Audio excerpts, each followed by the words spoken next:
కవిత గారు ఆమె కొన్ని మీ మీద ఆరోపణలు చేస్తూ ఉంది. దానికి సమాధానం చెప్పాలి కదా.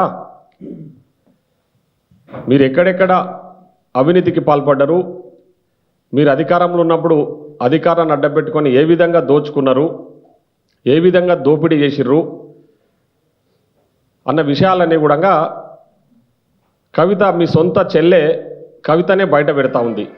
ఆమె మాటలకు సమాధానాలు చెప్పకుండా కనీసం ఆమె అరే మా సొంత చెల్లె మా మీద విమర్శ చేస్తుంది కదా, మేము దానికి సమాధానం చెప్పాలనే ఏమాత్రం ఇంగిత జ్ఞానం లేకుండా మీరు కానీ హరీష్ రావు గారు కానీ ప్రెస్ మీట్లు పెట్టి ఊకదంపుడు ఉపన్యాసాలు ఇస్తూ ఉన్నారు.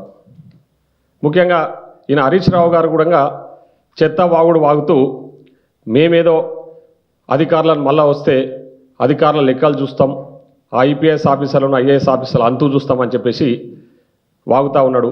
హరీష్ రావు గారు మరి ఒక అడుగు ముందుకు వేసేసి వాళ్ళ మీద అంటే మేము ఏదో తప్పుడు కేసులు పెడతా ఉన్నామంట.